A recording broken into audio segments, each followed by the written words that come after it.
नमो नारायण। पिछले सप्ताह आत्मा परमात्मा के परम सुख के बारे में बतलाया था। इस सप्ताह प्रकृति के बंधन और उससे मुक्ति के संबंध में बतलाना है। मन का जो प्रतिकूल भाव प्रतीत होता है उसी का नाम दुख है। जो मन को अच्छा नहीं लगता वो प्रकृति वाला मन प्रतिकूलताओं से डरता है और चाहता है कि जो अच्छा लगता है केवल वही मिलता रहे। इससे अनुकूलता की दास्ता बढ़ जाती है। अंत में अनुकूलताओं को खोजते खोजते अपने अनुकूलों को भी प्रतिकूल ही बना लेता है। संसार में जितनी अच्छी लगने वाली वस्तुएं हैं उनका सुख दिन प्रतिदिन घटता ही जाता है। जैसे उसको एक बार कोई वस्तु अच्छी लग गई तो अब उसने मन से उसी माप की अच्छाई खोजनी है। तृष्णा उसी वस्तु की होती है जिसमें मन ज्यादा आकर्षित हो गया है, अर्थात खिंच गया है। जो एक बार उसको अच्छा लगा है वो अच्छापन पुनः उतनी ही मात्रा में दूसरी बार लगेगा नहीं, और समय पाकर जितनी अधिक तृष्णा बढ़ती जाएगी उतनी ही उस वस्तु की अच्छाई व सुख भी दिनों दिन कम होता जाएगा। अंत में किसी समय उसकी अच्छाई व सुख के स्थान पर बुराई या दुख भी अनुभव में आने लगेगा, क्योंकि कोई वस्तु भी परिवर्तन के बिना नहीं है, इसलिए वो एक जैसी नहीं रहती है। इसलिए फिर वह जिस ओर भी भागेगा खाली उसकी तृष्णा ही तृष्णा है। जो बाहर संसार में इधर उधर भागना दौड़ना है, ये सब संसार के बीच में इतना रुल जाना व बह जाना है कि जिससे वो सारा संसार भी उसके लिए दुख रूप ही हो जाता है। यदि इससे बचकर कहीं सुख पाना हो तो अपनी अंतरात्मा में लौटने व वहीं बैठने के अतिरिक्त कोई उपाय ही नहीं है। परंतु मनुष्य अंतरात्मा में तभी बैठ सकेगा जब उसको ध्यान का उपाय मिल जाए। ध्यान एक ऐसा साधन है जो बाहर से बिछोड़ा करके अपनी अंतरात्मा के साथ मेल या योग करवाएगा। तब जिस प्रकार व्यक्ति को बाहर दूसरे के साथ संग करने में समय व्यतीत करने में अच्छा लगता है, वैसे ही अंतरात्मा के साथ ध्यान द्वारा जुड़ जाने पर मन अति सुखी होगा और उसमें समय व्यतीत होने की भी खबर नहीं लगेगी, और तब पुनः संसार में भटकने की आवश्यकता भी नहीं होगी। जो मन अपनी आत्मा में सुख नहीं पाता उसी को बाहर भटकना पड़ता है और बाहर के दुखों में समय व्यतीत करना पड़ता है। ध्यान भी ऐसा होना चाहिए जो स्वाभाविक हो। यही नहीं कि कभी तो ध्यान लग गया कभी नहीं लगा। ये ध्यान कोई विशेष मतलब का नहीं है। जब हमारे मन को ध्यान चाहिए तब यदि हम अपने अंदर नहीं आ सके व अंदर का सुख नहीं मिला तो मन तड़पता ही रहेगा। इसलिए ध्यान स्वाभाविक होना चाहिए जिसमें 4 गुण हों। प्रथम, स्वाभाविक ध्यान का पहला गुण ये है कि जिस समय हम चाहें उसी समय ध्यान लगा लें। ये नहीं होना चाहिए कि किसी विशेष समय यानी सुबह, दोपहर या शाम को ही ध्यान लगे और जिस समय हमको ध्यान की आवश्यकता है उस समय ध्यान नहीं लग सके। अर्थात स्वाभाविक ध्यान का पहला गुण ये है कि जिस समय पर हमें चाहें उसी समय हमको ध्यान मिल जाए। द्वितीय, स्वाभाविक ध्यान का दूसरा गुण ये है कि जिस जगह चाहें उसी जगह पर ध्यान लग जाए। ये नहीं होना चाहिए कि अमुक स्थान में बैठे हैं तो ध्यान लग गया और यहाँ से 10 मील दूर छोड़कर चले गए तो वहाँ ध्यान ही नहीं लगे, क्योंकि वहाँ का वातावरण हमारे मन के अनुकूल नहीं है और उस स्थान पर शंकाएं व भय बना हुआ है, तो समझो ये ध्यान स्वाभाविक नहीं है। इसका तात्पर्य ये है कि सकल आयु भर एक ही जगह पर पड़े रहें तभी जाकर के ध्यान लगेगा। तृतीय, तीसरा गुण ये है कि ध्यान किसी प्राणी व पदार्थों के मिलने पर ही लगने वाला नहीं होना चाहिए। यदि नियम से जो जैसा हम खाते पीते हैं, जैसी वस्तुएं हमको प्रतिदिन मिलती हैं, वे मिलती रहें तभी ध्यान लगेगा, और यदि वे वस्तुएं मन के अनुकूल नहीं मिली तो ध्यान ही न लगे। ऐसा ध्यान भी स्वाभाविक नहीं कहा जाएगा। इस मनुष्य का यदि थोड़ा सा सुख भी बिगड़ जाए तो उसका ध्यान ही नहीं लगता, जो कि एक रेत की दीवार पर टिकने के समान व पोला ध्यान है। चतुर्थ, चौथा गुण ये है कि ध्यान जितना समय तक हम लगाना चाहें उतने समय तक लगा रहे। ये नहीं होना चाहिए कि एक बार तो ध्यान में डुबकी मार ली, अर्थात थोड़ा ध्यान लग गया और फिर झटपट वह ध्यान हट गया और फिर लगता ही नहीं। ये ध्यान भी स्वाभाविक नहीं कहा जाएगा। इसलिए ऊपर कहे हुए 4 गुण ध्यान में चाहिए, वही ध्यान स्वाभाविक होता है। अर्थात ध्यान देश व स्थान से बंधा हुआ नहीं हो, काल से भी बंधा हुआ नहीं हो और किसी प्रकार की अपने अंदर की शर्त से बंधा हुआ नहीं हो, और जितने समय के लिए भी ध्यान लगाना चाहें उतने समय तक ध्यान लगा रहे। जब चाहें तब ध्यान से उठ जाएं। ऐसा ध्यान ही स्वाभाविक ध्यान कहा जाता है। भले ही कोई व्यक्ति मृत्यु की अवस्था में बैठा है और जिस स्थान पर भी बैठा है वहां भी चाहे तो ध्यान लगा ले। ध्यान ऐसा स्वाभाविक होना चाहिए। यदि किसी मनुष्य का ध्यान इस प्रकार का स्वाभाविक बन गया है, तभी भगवान अंत समय में याद आएगा। जैसे गीता में आता है, वह भगवान श्री कृष्ण कहते हैं कि जो मरण काल में मेरा ध्यान करता है वह मेरे को ही प्राप्त होता है। जब तक ध्यान स्वाभाविक नहीं होता तब तक ध्यान का वास्तविक बल नहीं बनता। ध्यान का बल यही है कि जब चाहे संसार को पटक करके अपनी अंतरात्मा में आ जाए। वहां पर ठंडी व गर्म हवा नहीं लगती। निद्रा में भी भूख, प्यास व रोग आदि की पीड़ा प्रतीत नहीं होती, क्योंकि वह मनुष्य एक ऐसी अवस्था में पहुंच गया है जहां इस संसार का एक भी दुख नहीं रहा। वहां भी ज्ञानदेव नींद में समाप्त नहीं हुआ है, अर्थात वह जीता ही है। यदि निद्रा नहीं लेने पर मनुष्य को स्वाभाविक ध्यान मिल जाए तो ये निद्रा से भी उत्तम होगा, कारण कि जागते जागते सारे संसार से मुख मोड़ लिया, अर्थात अपने मन को मोड़ लिया। वैसे तो प्रजापति देव संसार में थक जाने पर निद्रा में डालकर भी मन को थोड़े समय के लिए संसार से मोड़ देता है।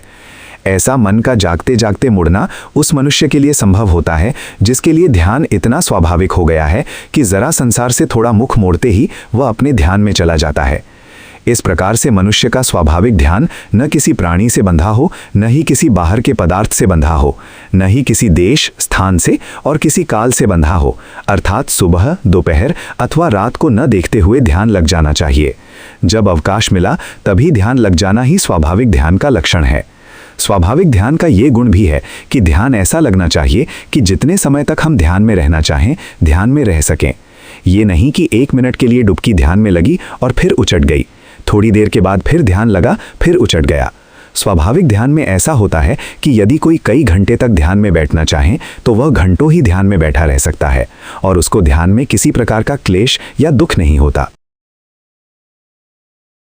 स्वाभाविक ध्यान उसका बनता है जिसने ठीक प्रकार से 5 बल, श्रद्धा, वीर्य, स्मृति, ध्यान और प्रज्ञा प्राप्त कर लिए हैं। इनमें अधिक तो स्मृति, वीर्य और ध्यान को ही स्वाभाविक बनाना है। इनके नाम तो आप कई बार सुनते आए हैं, परंतु इनको अपने व्यवहार में अपनाकर ऐसा स्वाभाविक बनाना है जैसे कोई दवाई शरीर के अंदर रोम रोम में रस जाती है। जब ये तीनों हर समय आपका साथ देंगे तो ध्यान को स्वाभाविक बनाने में कोई अड़चन नहीं आएगी। प्रत्येक कर्म के बीच में ये तीनों कैसे रहेंगे और रहते क्यों नहीं, इसका कारण केवल काम रूपी ठग है, जिसके लिए गीता में श्री कृष्ण भगवान कहते हैं कि हे अर्जुन, निष्काम कर्म योग सीख, अर्थात प्रत्येक कर्म के बीच में से इस काम रूपी ठग को निकालते निकालते मन को जोड़कर करना सीख लो। परंतु मन का संसार में भटकना और रोग व्याधि आदि ऐसा करने नहीं देते। जो देह आदि को तंदुरुस्ती की अवस्था को भंग करने वाला है उसी का नाम रोग है। वही शारीरिक रोग आदि जो विशेष करके मन की व्यथा करने वाले हैं या कष्ट देने वाले हैं, उतने से ही ये रोग व्याधि रूप से कहे जाते हैं। जब किसी बाहरी बंधन के साथ बंध गए तो वो बंधन शरीर को तोड़ फोड़ देता है और मन को भी नाना प्रकार से परेशान करता है। इसका नाम भी रोग है। व्याधि का तात्पर्य है कि मन के अंदर व्यर्थ चिंता सोच लगी रहती है कि कब हटे, क्या करें। ऐसी चिंता फिक्रादि ही सब व्याधियां हैं।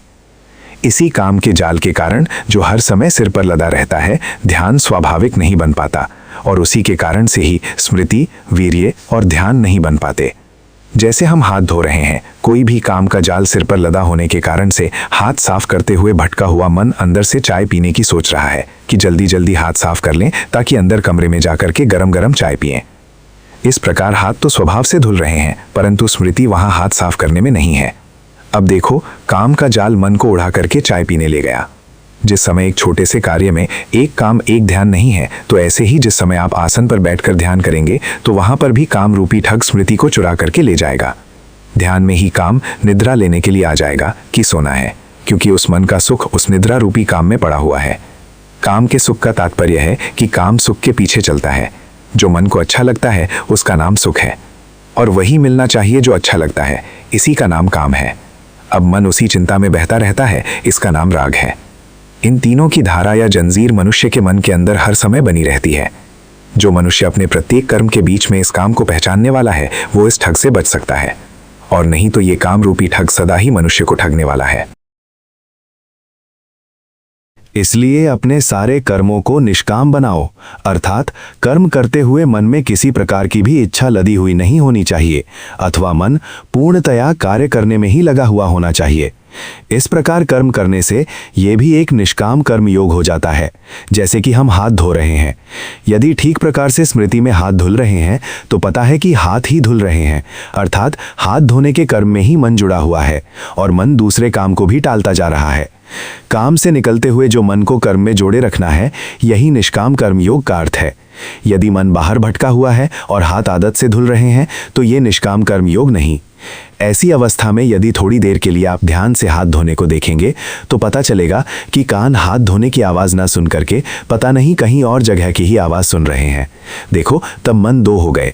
इस समय हाथ धोने में ध्यान वाला मन नहीं है, वरना उसको हाथ धोने में हाथ स्पर्श का पता लगता कि हाथ धोने का कार्य कैसे चल रहा है। मिट्टी लग रही है, ठंडी गर्मी लग रही है और हाथ रगड़ने की आवाज़ भी सुनाई दे रही है। इस मन की भटकन के साथ हाथ धोने का तात्पर्य है कि कहीं मन के अंदर ठंडी का भय घुसा हुआ है और वो भय ही ध्यान खराब करता है कि जल्दी जल्दी हाथ धो लो, फिर गर्म जगह जाना है। एक मन एक काम तो तब होगा जब काम भय आदि वाला मन काम भय आदि को त्याग करके कर्म करने में पूरा लगा हुआ हो। यही प्रकृति के सुख वाला मन धूप में कार्य करता हुआ या चलता हुआ ठंडी की खोज करने के बारे में सोचता रहता है। यदि आप इस प्रकार मन के वृत्तांत देखने लग गए तो आपका ध्यान स्वाभाविक बनने लगेगा। इस प्रकार आपको अनुभव में आएगा कि काम को छोड़कर कर्म के साथ जुड़ने का नाम निष्काम कर्म योग है। योग नाम जुड़ने का है, निष्काम रूप कर्म में जुड़ना बस इतना है कि कार्य को करते हुए कर्म के बीच में से काम को निकाल देना है। इस जीवन में शेष सारी देह की जितनी आवश्यकता की वस्तुएं हैं वे तो मिलती या होती ही रहेंगी। काम का कलंक यही है कि मन बाहर ही संसार में किसी स्थान पर किसी वस्तु विशेष का सुख पाने के साथ बंधा रहता है। उस बंधन को ही थोड़ा छीनना अथवा हटाना है। इसके लिए मानव धीरे धीरे पहले कर्म योग में लगा रहे, सही कर्म योग सीखे कि कर्म के साथ जुड़ करके कार्य करने का नाम ही कर्म योग है।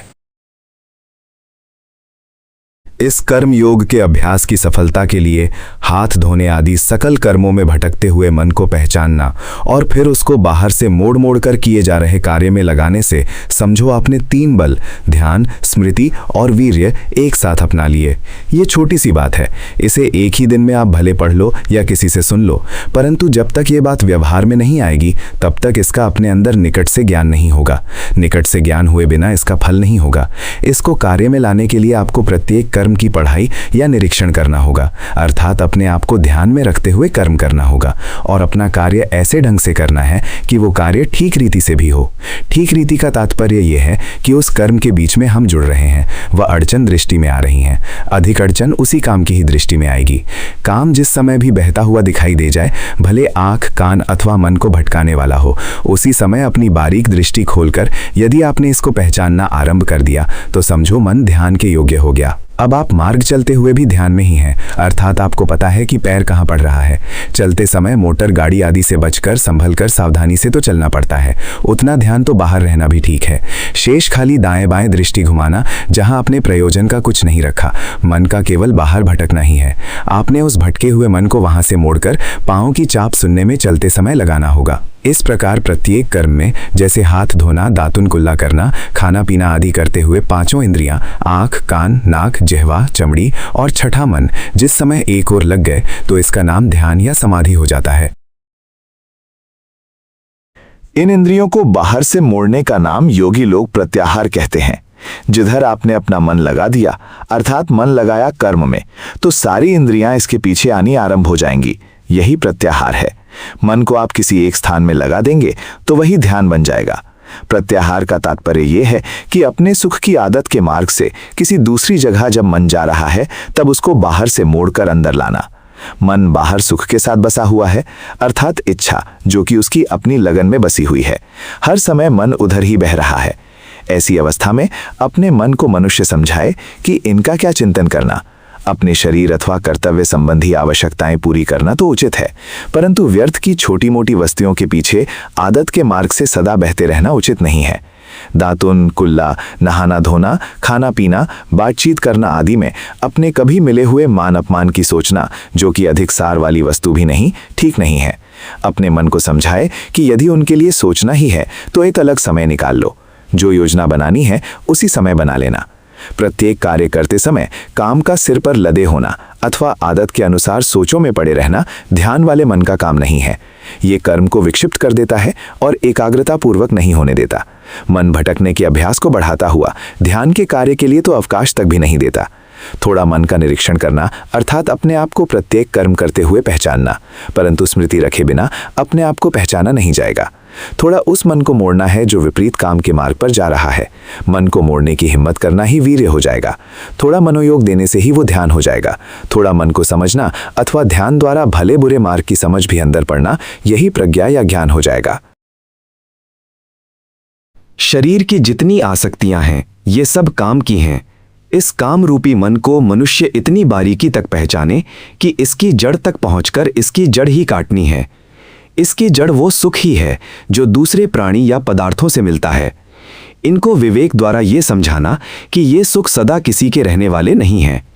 यही सुख एक दिन जितनी अधिक इनको भक्ति अथवा दास्ता करेंगे उतने ही अधिक रोग और व्याधियां लाएंगे। ये काम ही मनुष्य को चंचल करके फिर नशों में डाल देता है। यदि ध्यान के अंदर आपको काम के विकार स्पष्ट दिखने लग गए और उनकी याद आते ही मन भी उनसे मुड़ने लग गया, तो समझो आपको ज्ञान होने लग गया। यही प्रज्ञा की भक्ति है और इसी से मुक्ति मिलती है। अपने अंदर आपको ये विश्वास रखना है कि श्रद्धा रख करके यदि इस धर्म मार्ग पर लगा रहूंगा तो अवश्य ही संसार के बंधनों से मोक्ष प्राप्त करूंगा। यही श्रद्धा का फल है। फिर अपने आप मनुष्य याद को ठिकाने रख करके बाहर के सारे काम करना सीखे। यदि आप अपने मन को उचित ढंग से कार्य में लगा सकें तो उस समय समझो कि आपके पास धर्म का बल है। यदि आपने बाहर दैनिक जीवन में ये अभ्यास नहीं किए तो आप समझिए कि आसन पर बैठने के बाद भी वहां ध्यान लगने का कोई काम ही नहीं है। इसका कारण यह है कि अपने मन को तो आपको कोई पहचान ही नहीं है कि वो कहां पर संसार में भटक रहा है। वहां तो ध्यान करते समय नींद, आलस्य, सुस्ती है या फिर वही संसार के विचार मन में दौड़ रहे हैं। जो मनुष्य थोड़ा थोड़ा करके मन को पहचानने लग गया तो समझो मन की पहचान खुल गई और संसार की पहचान टलने लग गई अर्थात समाप्त होने लग गई और ध्यान का भी श्री गणेश हो गया। जब तक संसार की पहचान ही अंदर चल रही है अर्थात संसार की ही बातों को जानने के लिए मन भटक रहा है तो समझो मन के अंदर अंधकार छा रहा है। यही अविद्या है जो कि मोक्ष के मार्ग में सबसे बड़ा बंधन है। धीरे धीरे मन की ये पहचान इतनी खुलती जाएगी कि हाथ धोते, दातुन कुल्ला करते वही 10 बंधन दृष्टि, संशय, शील, व्रत, परामर्श, राग, द्वेष, रूप राग, अरूप राग, मोह, मान और अविद्या पहचानने में आने लगेंगे। आप इन सबको पहचानते जाएं कि किस प्रकार ये मनुष्य को दुखी करते हैं। इसको ध्यान द्वारा समझते जाएं और आप एक एक बंधन को उड़ाने का प्रयत्न भी करते जाएं। मन का बाहर भटकना ही जीवन में दुखदाई है। बाहर से यदि सारी आत्मा अर्थात मन या ज्ञान भटका हुआ अपनी अंतरात्मा में एकत्रित हो जाए तो उसकी जीवन शक्ति भी एकत्रित हो जाती है। उसके अंदर इकट्ठा होने से ही सुख का साक्षात्कार होता है, आनंद का पता लगता है जो कि ब्रह्म का है। सबसे उत्तम वस्तु भी संसार में पाने की यही आत्मा का आनंद है। एक बार ये आनंद प्राप्त होने पर फिर कहीं जाता नहीं अर्थात नष्ट नहीं होता है। मनुष्य सब कार्य करते हुए मन को जगाने का अभ्यास करे और संसार से बिछुड़ना सीख ले। जैसे चाय में कम मीठा मिलने पर या सब्जी में अधिक नमक होने पर यदि आपको चिढ़ और क्रोध आ जाए या मन चाय या सब्जी बनाने वालों की मिथ्या दृष्टि अथवा उनके बारे में मिथ्या कुछ चिंतन करने लग जाए तो समझो चाय पीते या खाना खाते समय मन उसी खाने पीने के कर्म में उपस्थित नहीं है और बाहर ही उलझा हुआ है। ये काम वाला मन है जिसको उसके अनुसार नमक मिलने पर ही सुख प्राप्त होने की आशा है। मन ये नहीं समझता कि आज सब्जी में नमक ठीक नहीं है तो भी मैं मरता तो नहीं हूं। उस समय मन को बोल बोल कर समझाओ कि कोई बात नहीं, सब्जी में नमक अधिक या चाय में कम मीठा होने से मैं मरता नहीं हूं। हे मना, थोड़ी तपस्या करके देख लो। यदि मन चिढ़ रहा है फिर भी कोई बात नहीं, उस चिढ़ को भी शांत करते करते चाय की घूंट भरो तो ये मनोयोग हो जाएगा और उत्तम कर्मयोग भी हो जाएगा। कारण कि काम को आप कर्म के बीच में से निकाल रहे हैं। प्रत्येक कर्म में जो काम लगा हुआ है वही संसार में आपको धकेल रहा है। इस तरह तृष्णा का त्याग ही काम का त्याग है। यदि ये सब अपने अंदर करोगे तो जीवन अपने आप में आ जाएगा और संसार से बिछुड़ने लगेगा। यही हर समय की भक्ति भी हो जाएगी और जीवन ही इसी प्रकार का सध जाएगा और स्वभाव से ही आत्मा और परमात्मा के आनंद को पाने वाला होगा। नहीं तो प्रत्येक कर्म में वो काम संसार में ही उलझाएगा। फिर बताओ कैसे ध्यान स्वाभाविक होगा? ध्यान को ये सब इल्लतें या खोटी आदतें ही स्वाभाविक नहीं होने देती, इसलिए सब बुराइयों से बाहर होना पड़ेगा। बुराई एक ही है और वो है काम। यही मुख्य ठग है। थोड़ा सा किसी से अपराध हो गया तो काम वाला मन झटपट उसका चित्र मस्तिष्क में रखेगा कि वो दुष्ट मनुष्य है। इसी का नाम दृष्टि बंधन है। उसके खोटेपन की दृष्टि तो है। यदि आप थोड़ा नजर को रफा दफा कर दें, अर्थात अपने अंदर दूसरे मनुष्य के दुष्ट होने की दृष्टि को मन से उतार दें, तो वो खोटा व्यक्ति फिर कौन है? आपको वही व्यापक भगवान ही दिखाई देगा जो अपने और उसके अंदर बैठा है, जिसका सुख लेने के लिए कहा जा रहा है। आपकी देह के अंदर जो व्यापक ज्योति बैठी है वही सबके अंदर है। काम के कारण हमने न जाने जितनी शक्लें उतने ही मनुष्य अपने मन के अनुसार बना रखे हैं। एक ही मनुष्य है जिसको किसी ने उसको वैरी, किसी ने मित्र, प्यारा बना रखा है। जैसा जैसा उसका उसके साथ काम का स्वार्थ है, वैसे वैसे उसको सत्ता दे रखी है। सत्ता तो एक उस प्रभु व्यापक की ही है जो क्षण क्षण सब देहों के अंदर चेतता हुआ श्वास ले रहा है, रक्त का संचार कर रहा है, हड्डी, चमड़ा, मांस और पत्थर जैसी हड्डी में भी बैठा हुआ उसको पुष्ट कर रहा है। अतः सबके अंदर केवल उस व्यापक भगवान को ही पहचानना चाहिए। ये काम रूपी ठग या इसी का सारा परिवार लोभ, क्रोध इत्यादि इत्यादि असंख्य विकार इस व्यापक भगवान को पहचानने नहीं देते और देश, काल, प्राणी पदार्थों के साथ ही उलझाए रखते हैं। इन सब से यदि हटना है तो मनुष्य हर क्षण चेते। यदि चेते तो सचेतन है। चेतन भगवान है। जैसे अग्नि राख में दबी हुई है, उसको घास फूस डालकर फूंक मार मार कर चेतन कर दिया जाता है, तब उसमें से ज्योति निकल आती है। इसी प्रकार हमारे अंदर सोया हुआ परमेश्वर है जो निद्रा में तो अपना सुख व्यक्त करता है, परंतु जागते जागते सामान्य जन को उसका कुछ पता नहीं लगता। बाहर से यदि सारी आत्मा अर्थात मन या ज्ञान भटका हुआ अपनी अंतरात्मा में एकत्रित हो जाए तो उसकी जीवन शक्ति भी एकत्रित हो जाती है। उसके अंदर एकत्रित होने से ही सुख का साक्षात्कार होता है, आनंद का पता लगता है जो कि ब्रह्म का है। सबसे उत्तम वस्तु भी संसार में पाने की यही आत्मा का आनंद है। एक बार ये आनंद प्राप्त होने पर फिर कहीं जाता नहीं, अर्थात नष्ट नहीं होता है। मनुष्य सब कार्य करते हुए मन को जगाने का अभ्यास करे और संसार से बिछुड़ना सीख ले। जैसे चाय में कम मीठा मिलने पर या सब्जी में अधिक नमक होने पर यदि आपको चिढ़ और क्रोध आ जाए या मन चाय या सब्जी बनाने वालों की मिथ्या दृष्टि अथवा उनके बारे में मिथ्या कुछ चिंतन करने लग जाए, तो समझो चाय पीते या खाना खाते समय मन उसी खाने पीने के कर्म में उपस्थित नहीं है और बाहर ही उलझा हुआ है।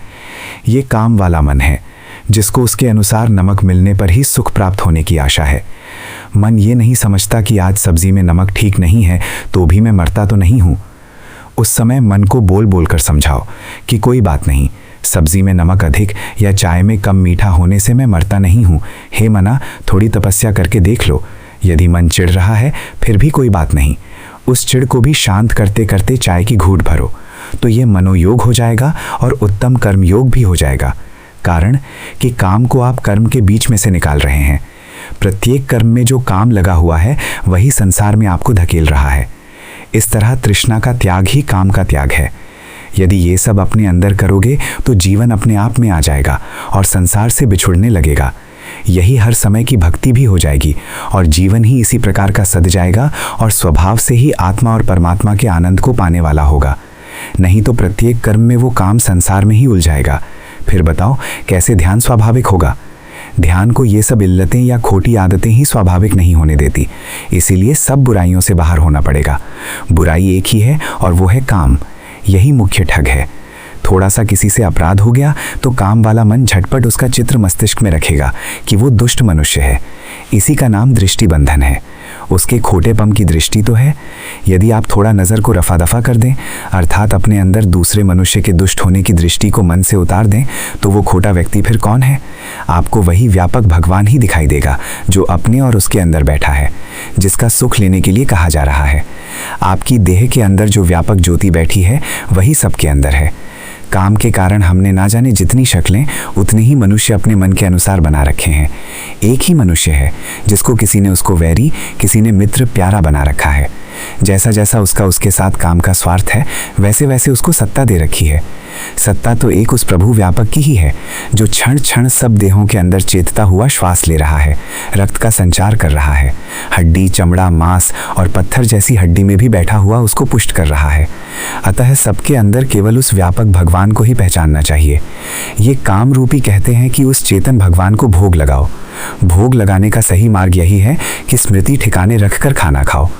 जिस समय ये काम आदि के परिवार का कोई भी आ जाए कि खाना ऐसा नहीं है, खाना वैसा नहीं है जो अच्छा लगता है, तो मन को शब्द बोल बोल कर कहो कि ऐसा वैसा कुछ नहीं, और मन को खोटे विकारों से रहित करते जाओ। ज्ञान तो जगा हुआ अंदर बैठा ही है, तो समझो ज्ञान रूप से उस भगवान को भोग लग गया। नहीं तो किसको अंदर भोग लग रहा है कोई पता नहीं। कौन राक्षस भोजन खा रहा है या कौन असुर क्रोध, इच्छा, मत्सर, द्वेष, लोभ आदि खाना खा गया, ये कुछ पता नहीं। ये सारे राक्षस विकार रूप से अंदर बैठे हुए ही भोग लगाते रहते हैं। इन सबको समझ करके मनुष्य देखे कि देवी देवता भी अंदर हैं। स्मृति उपस्थित है तो दुर्गा देवी को भोग लग रहा है। वीर्य है तो महावीर जी अंदर वहां बैठे हुए हैं। विचार जागृत है तो वैराग्य रूप में राम जी बैठे हुए हैं। यदि आप उस अवस्था में भड़के हुए मन को शांत करते गए तो समझो कि शंकर भगवान भी बैठे हुए हैं। अब आप इन सब देवताओं को भोग लगाने का यत्न करें। इसीलिए स्मृति हर समय बनी रहनी चाहिए और वीर्य जागता रहे, ताकि मन को जिधर से टालना है उधर से मोड़ा जा सके। जैसे कि एक दृष्टांत है। 2 महात्मा किसी के यहाँ भोजन कर रहे थे।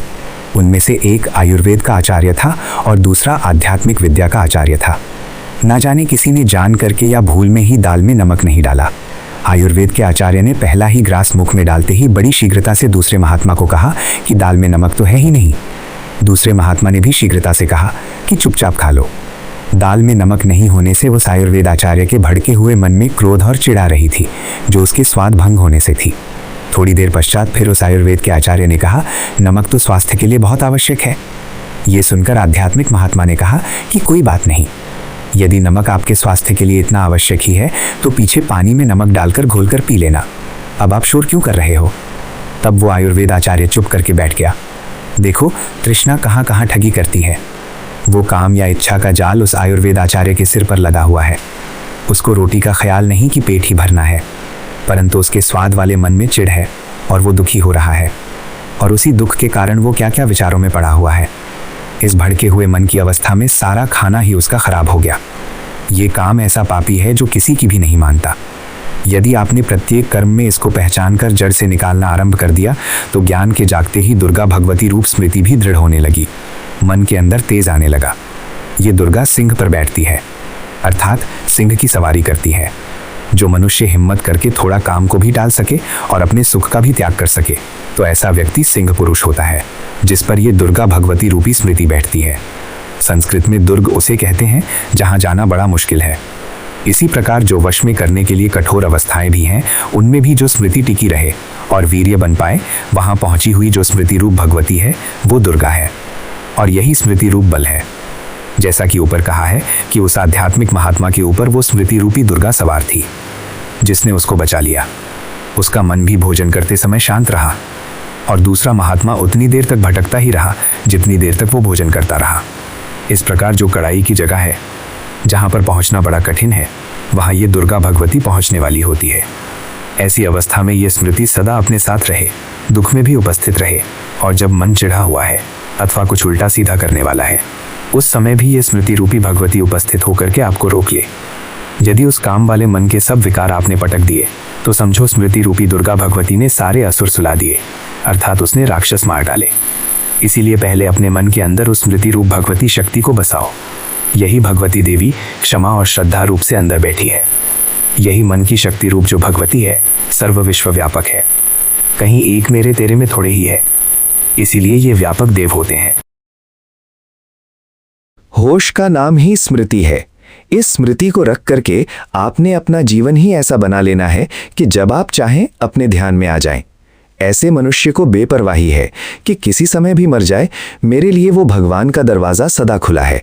वास्तव में वो ही हरिद्वार पहुंचा समझ जाएगा। जैसे कर्म वैसी गति। कोई पता नहीं कि मनुष्य के अंदर कर्म किस प्रकार के कैसे कैसे हो जाते हैं। यहाँ पर यही एक सुरक्षा है कि हर अवस्था में चेतते रहना, अर्थात जागते रहना।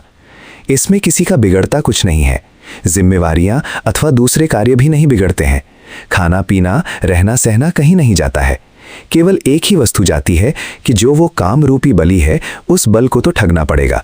विष्णु भगवान ने इसी काम बल को छोटा रूप बनाकर ठगा है। बस मन के अंदर ज्ञान का रूप बनाकर इसको ठगना पड़ेगा।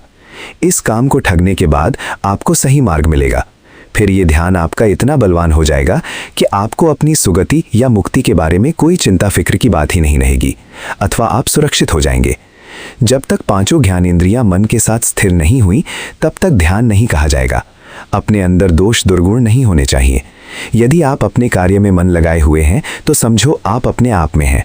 जो मनुष्य इस काम रूपी ठग को पहचान कर इसका मार्ग रोकेगा, उसका ध्यान स्वाभाविक हो जाएगा। अंत में वो कर्मयोग के समय पर ही नहीं, बल्कि और भी अपने सब व्यवहारों में या रहने सहने के कार्यों में समाधि में होगा। अर्थात आसन पर बैठकर ही नहीं, चलते, खाते और बोलते समय भी समाधि में होगा। इसके लिए उसको थोड़ा 10 बलों, मैत्री, करुणा आदि का भाव रखना पड़ेगा। इस प्रकार से थोड़ी बाहर की भक्ति भी करनी पड़ेगी। दैनिक जीवन के कर्म जैसे दातुन करना, खाना पीना आदि सब करने ही पड़ते हैं। जब इन नित्य नैमित्तिक कर्मों के बीच में आपने योग साध लिया, तो धीरे धीरे आपके अपने काम धंधे में भी ये योग चलेगा। जो कुछ भी कर्म है, उसी में यदि आपने मन को जोड़ दिया और जोड़कर उन्हीं कर्मों को करने का अभ्यास बढ़ा लिया, तो उस मन के जोड़ने का नाम ही योग है और कर्म में जुड़ना कर्मयोग है।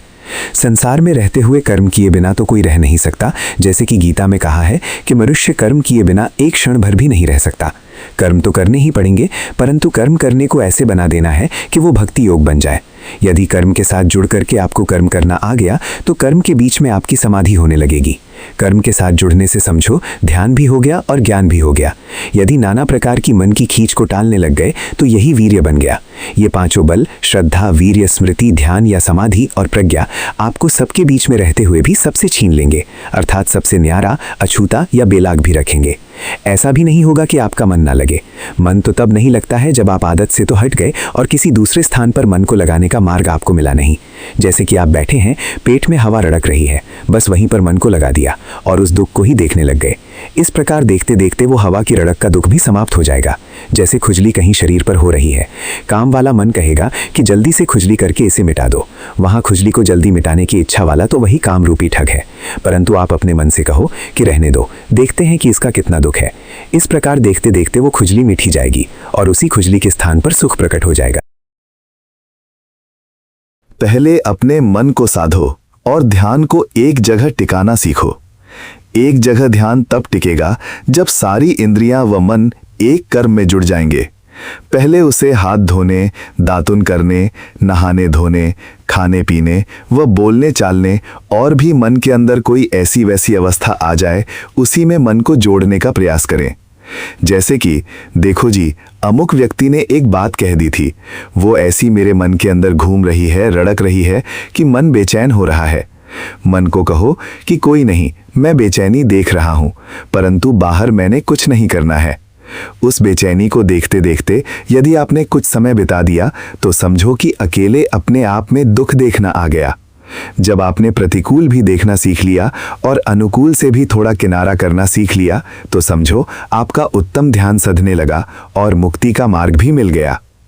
स्वाभाविक ध्यान की ये शर्त होनी चाहिए कि बस जिस समय स्मृति टिकाई व मन को संसार से खींच लिया, तो वो मन उसी ओर उधर ध्यान में चल दे। ये नहीं होना चाहिए कि अमुक वस्तुएं यदि मिल जाएं तभी ध्यान लगेगा। विशेष मिलने वाली वस्तु इस संसार में कुछ नहीं है। केवल पेट भरकर रोटी मिल गई तो पर्याप्त है। बाकी आपने दूसरी वस्तुओं का बंधन कुछ नहीं रखना है। शरीर रखने के लिए जितनी वस्तुओं की आवश्यकता है वे तो ठीक हैं, परंतु ऐसा ठीक नहीं कि अमुक मनुष्य चाहिए जो कि अपनी कामनाओं या मिथ्या आदतों के कारण प्यारे लगते हैं। वह उनकी दूष्टियां जैसे प्यारा, वैरी, विरोधी आदि की बनी हुई रहें। जब ये राग द्वेष के बंधन झड़ने लग गए, तो समझ में आएगा कि मनुष्य सारे एक ही हैं और वह भगवान ही सब जगह दिखाई देगा। सब कर्म सोए सोए रहकर करने की आवश्यकता नहीं है, अर्थात सजग होकर प्रत्येक कर्म करना चाहिए। आम जन अविद्या में सोया सोया ही कर्म करता है। वो कार्य तो कर रहा है, परंतु उसके मन में वो काम का जाल बसा हुआ है जो भविष्य में पूरा करना है, या छोटा मोटा दुख जो उसको दूर करना है। जैसे वर्षा के मौसम में कोई मनुष्य पैदल चल रहा है तो मन में सोचता है कि जल्दी जल्दी चलो जी, ठंडी लग रही है, घर जाकर के गर्म चाय पिएंगे। अब देखो, घर में उसी समय उसका मन चला गया। भले अभी 2 मील का मार्ग उसने तय करना है, अर्थात चलना है, इस अवस्था में पाँव कहाँ पड़ रहा है उसको कोई पता नहीं है। कहीं पाँव फिसल भी जाए, अर्थात रास्ते चलते कहीं कुछ भी हो जाए, इसका भी उसको कुछ पता नहीं है। देखो, इच्छा वाला मन उड़ा हुआ है कि घर पहुंचते ही चाय पीनी है। ये कर्म योग नहीं है। चलते समय मन को भटकते हुए, अर्थात बाहर जाते हुए मन को पहचाने कि किधर जा रहा है। स्मृति बनी रहने पर ही ऐसा मन है। यद्यपि संसार का स्वार्थ किसी से भी नहीं छूटता है, परंतु आपने यही करना है कि जो ये काम व्यर्थ मन में लदा हुआ है, जिसकी अब आवश्यकता भी नहीं, उसको समाप्त कर देना है। उस व्यर्थ की इच्छा को समाप्त करने का यत्न करना ही वीर्य रखना है। मन के अंदर जो विकार आते हैं उन सबको उड़ाना है। इसके लिए अपने अंदर स्मृति जागती रहे ताकि उन विकारों का पता लगता रहे। यदि स्मृति रूपी भगवती जागती रहेगी तो वो बताएगी कि विकार रूप राक्षस अंदर आ गया है और उसको बाहर निकालना है। उसी स्मृति रूप भगवती की शक्ति से ही उस राक्षस को सुलाया जाना चाहिए। अब इसके लिए थोड़ा ध्यान भी करना है कि मन जिधर जा रहा है वहाँ कुछ भी नहीं रखा है, अर्थात सांसारिक वस्तुओं को प्राप्ति जीवन में कल्याण करने वाली नहीं है, वह उनका सुख सदा रहना भी नहीं है। इस प्रकार ध्यान द्वारा अपने अंदर ज्ञान जगाना है। इस रीति से यदि आपका जीवन कुछ वर्षों तक चलता रहा तो आपको ये आध्यात्मिक जीवन मिल जाएगा। इस प्रकार के जीवन के बिना तो मोक्ष के लिए और कोई मार्ग नहीं है। इस मार्ग द्वारा जीवन काल में ही मोक्ष और मोक्ष के सुख की भी अनुभूति प्राप्त होगी। यही सारे कहे हुए का सार है, निचोड़ है।